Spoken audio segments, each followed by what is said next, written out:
자, 오늘의 약세 테마 살펴보도록 하겠습니다.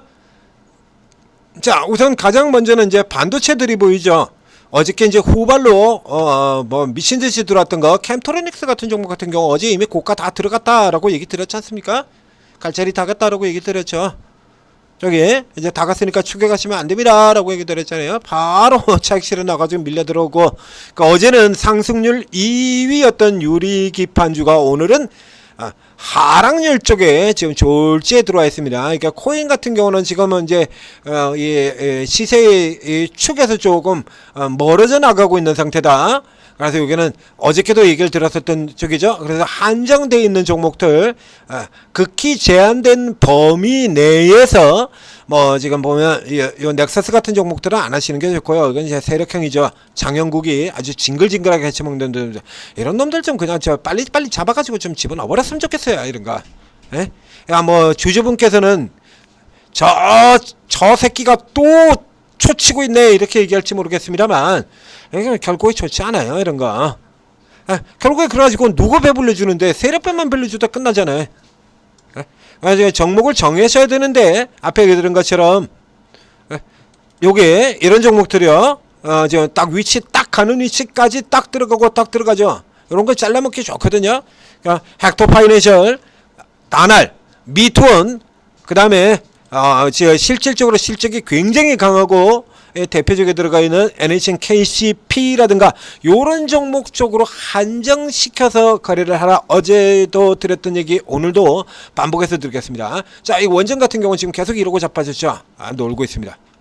어제는 급등을 해가지고 급등 쪽에 들어갔었고요. 지금 건설 대표주가 약세로 잡혀 있는 경우도 건설 때문이에요.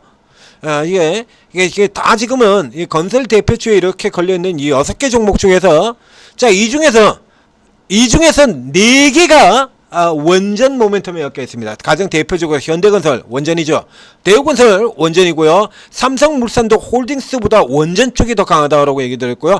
DLENC까지도 원전으로 SML 가지고 엮어버렸죠. 이것도 얘도 이렇게 SML 가지고 이렇게 엮어가지고 원전 나가면서 쭉 치고 들어갔다 자빠지는 이런 시세. 그러니까 실질적으로 이 6개의 대표 중에서 건설 쪽으로 엮여 있는 거는 현산하고 GS건설밖에 없어요. 그러니까 사실상 원전의 반개다 라고 놓고 보시면 될 것 같고요.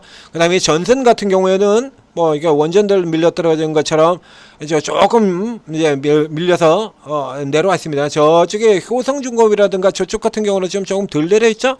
그 전선 쪽 같은 경우가 이제 원전하고 전력주들이 이게 같이 떨어지면서 같이 내려온 형태다라고 봐야 될 거고, 요거는 내려도 내리는 거 아니에요. 그러니까 신경 쓸 필요 없습니다. 저쪽 이쪽에만 보면 하잖아요. 이게 하락이야? 이게 무슨 하락이야? 그렇죠?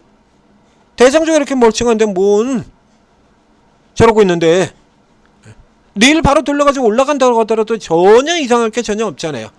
이제 위치상으로 봐서는 차익 실현 매도가 어느 정도 조금 나올 수도 있습니다. 이제 요런 케이스들 같은 경우에는요, 이건 얘가 그냥 자리만 지키면 돼요. 이런 거는 얘가 자리만 지키면 됩니다.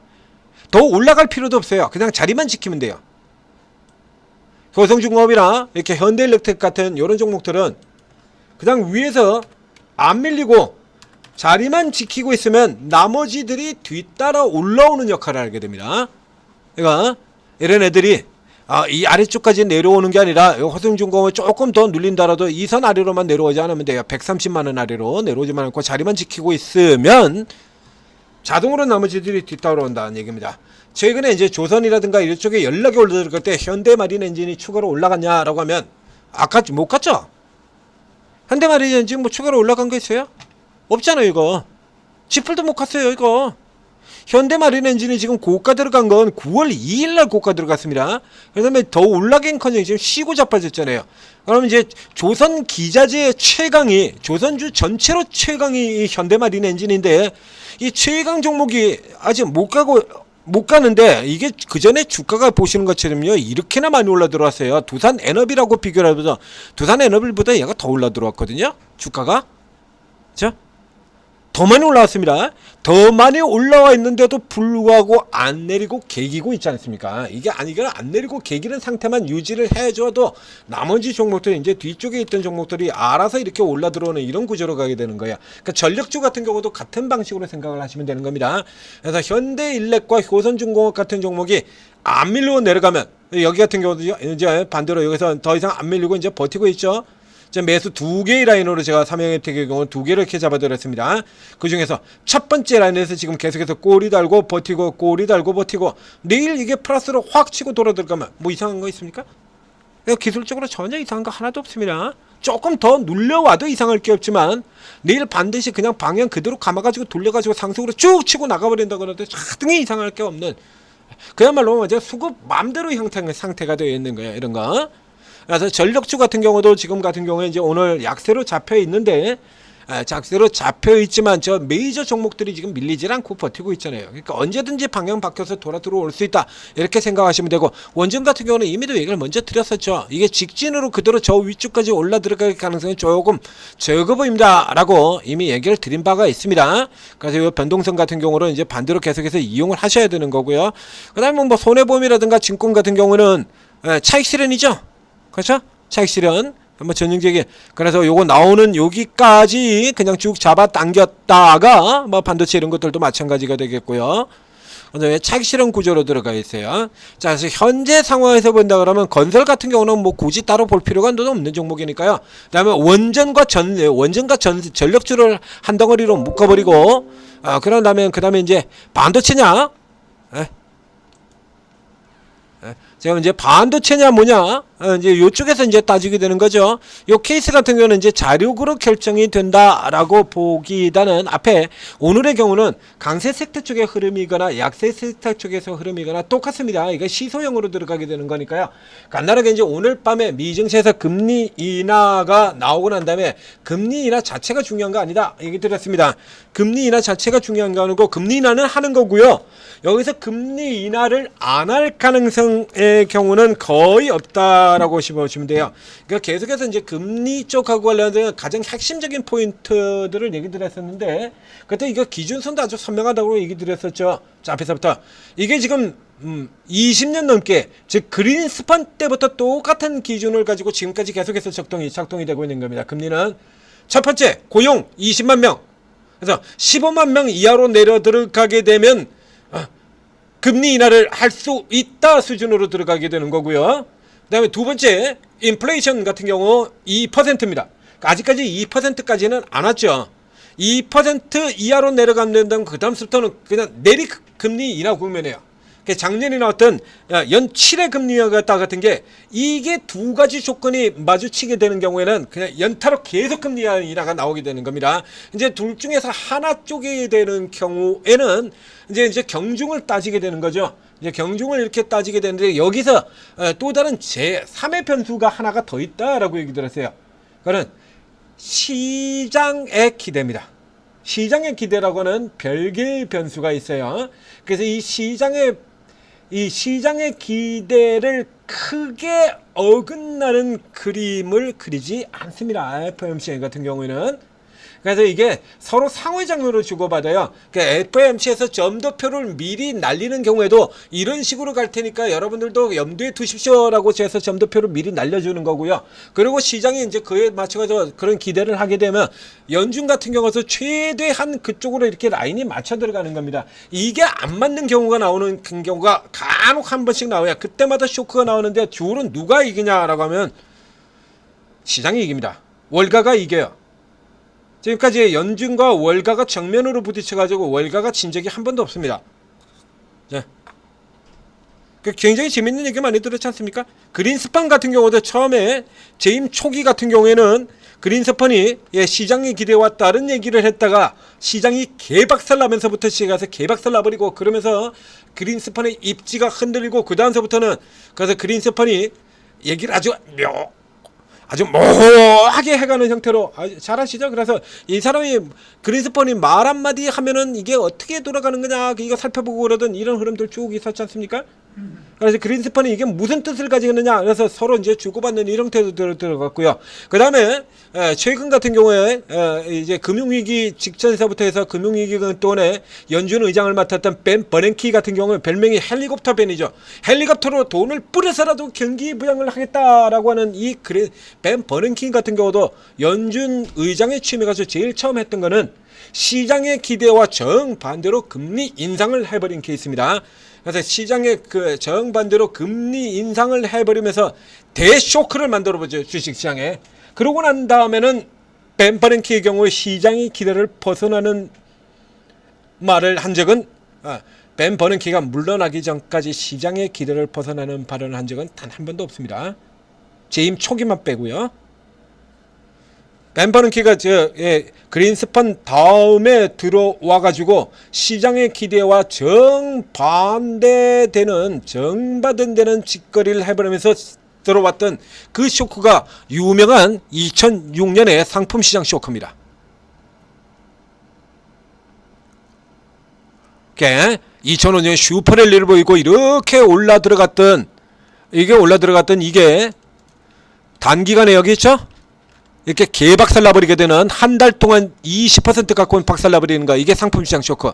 자, 벤 버냉키가 시장 예상을 깨버리고 금리 인상을 하면서 나왔던 이런 케이스가 돼요. 그래서 이 그림 같은 경우는 이 현재 구조라 그러면 이거는 일단 당연히 나오게 될 거고요. 이제 이 다음은 시장의 경우는 사실 현재 미국 시장의 흐름으로 보게 된다라고 하면 이게 0.25가 나오곤다라도 그래서 하고 실망으로 들어갈 가능성은 거의 없긴 합니다. 어차피 금리 인하는 그러면 또 기대 다음 FOMC에서 또 금리 인하 기대 이렇게 달고 들어갈 가능성이 사실 좀 더 크죠. 그래서 현재 같은 이런 상황으로 보게 된다라고 하면 일단 차익 실현도 어느 정도 나올 가능성이 있고 지금 반반 열어두시는 게 좋아요. 그런데 미국 시장의 근본적인 기대 자체는 계속해서 금리 인하가 계속 더 나올 것이다 배팅이 되어 있다라면 눌려 들어가 또 다시 올라 들어간다라고 봐야 되는 거고요. 그러면 이쪽 중심에서 이제 오늘 같은 경우에 이제 하락과 상승 쪽 섹터에서 어느 쪽을 중심을 둬야 되냐라고 하면 이쪽을 중심을 둬야 되는 거죠. 아직까지 강세장이 지속이 되고 있는 상태잖아요. 그러니까 하락 쪽에 저쪽을 중심을 두는 상승 쪽 섹터로 중심을 두는 게 아니라 이게 약세로 되어 있는 이 하락 쪽의 섹터의 이 종목들을 우선적으로 보고 그리고 약세가 들어간다 그러면 여기 빼고 그러니까 앞에 나왔던 어제 반대로 도는 섹터들이 있죠. 저쪽에 소비 관련주, 중국 소비 관련주라든가 컨텐츠, 엔터테인먼트 이런 쪽의 종목들, 카지노 같은 전형적인 방어주 형태, 그 다음에 개별로 세력으로 치고 나가는 거 의료웨이 이제 이쪽 같은 경우는 그대로 노리면 된다 아니죠. 그러니까 시장 기조 흐르는 거에 따라서 강약을 정반대로 바꾸거나 그대로 가거나 이 상태로 내일도 이어가시면 된다. 이렇게 정리를 해드리도록 하겠습니다. 자, 현재투자TV 구독, 좋아요 눌러주시고, 그럼 내일 같은 경우에도 자 오늘 나오는 이런 종목들 개별로 나오는 것들 계속해서 찾아드리고 잡아드리죠.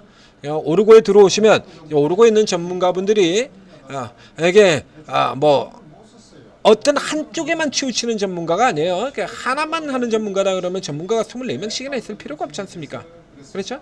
한두 사람이 하면 되지 뭐 한다고 전문가가 24명씩이나 있겠어요. 한두 사람만 하면 되지. 전문가 24명이나 있다는 얘기는 이 전문가들이 각자 전공도 다 다르고 접근법도 다 다르고 특기도 다 다르고 다 다르다라는 얘기야. 전부 다 각자 다른 방향에서 관심 종목들 찾아내고 그리고 그 종목들이 찬스가 왔을 때 사들어가서 수익 내고 이런 형태로 간다는 얘기입니다. 재료주 매매하는 분 있고 테마주 매매하는 분 있고 세력 급등주 매매하는 분 있고 다 다르다는 얘기예요. 또 중장기 투자하는 분들도 있고 다 있어요. 여러분 성향이 어떤 성향이건 여기 들어오시게 되면 다 도움을 받으실 수가 있습니다. 그렇기 때문에 일단 들어오셔가지고 전문가들 특기 이런 거부터 파악을 하세요. 일단 덮어놓고 추천주부터 따라서 할 생각하지 마시고요. 추천주는 그렇게 급하게 안 하셔도 돼요. 오늘 급등주 못 잡았으면 내일 또 나와요. 내일 급등주는 당장 지금 저거 그거 못 잡으면 뭐 큰일 납니까? 잡을 수 있으면 좋은데 못 잡아도 그 다음에 다시 또 잡을 수 있어요. 오늘 급등으로 날아갔던 게 다음날 하한가로 떨어지는 이런 것들도 많잖아요. 그죠? 그러니까 우선은 요게 이제 전문가들 특기부터 살펴보셔야 돼요. 자본이 앉아서 전문가들이 어떤 특기를 가지고 있느냐, 반도체를 굉장히 잘 보느냐, 바이오를 굉장히 잘 보느냐, 제 앞에 그런 것처럼 재료주 매매를 중심으로 하느냐, 테마주 중심으로 하느냐, 세력 급등주 중심으로 하느냐, 이런 것부터 파악을 하고 그리고 접근해야 오늘 같은 날 스타트에서부터 얘기했지 않습니까? 오늘은 개별 세력형, 그다음에 틈새 시소 테마, 자 약세를 보이는 쪽, 저쪽 반대로 올라가는 이런 쪽으로 노려야 된다라고 스타트에서 잡아드렸잖아요. 그러면 오늘 같은 경우는 이제 세력주 매매 전문가 쪽으로 이제 주로 집중적으로 살펴봐야죠. 그러면 이제 저렇게 치고 들어가는 이런 급등주들 잡아드린다. 적어도 하나는 잡아드린다라는 얘기입니다. 자 앞에 노을 같은 거 보나마나 상한가거든요. 볼 필요도 없는 거거든요. 그 뒤에 따라 들어가서도 10%는 먹잖아요. 더 일찍 들어갔으면 더 먹었을 거고 장대양봉 상한가니까요. 노을 오늘 하루에 풀 상한가입니다. 30%짜리. 그렇게 분석 들어갈 때 그때 되만 들어가셔도 10%를 먹는 거야. 그 내일 할까지 연결된다 그러면 더 먹는 거죠. 갭은 크게 나오지는 않겠습니다만 내일은 이제 3일차라서 갭을 조금 더 커질 수도 있고요. 내일도 갭이 안 나온다라고 하면 더 간다라고 보셔도 됩니다. 저 앞쪽에 코롱 모빌리티 같은 애들 그렇죠? 그런 형태로 쭉쭉 더 잡아 뺀다라고 보시면 될 테고요. 그런 거 계속해서 누릴 수 있는 거 그런 거 다 잡아드리는 겁니다. 자 오르고 활용하셔서 큰 수익 내시기 바랍니다.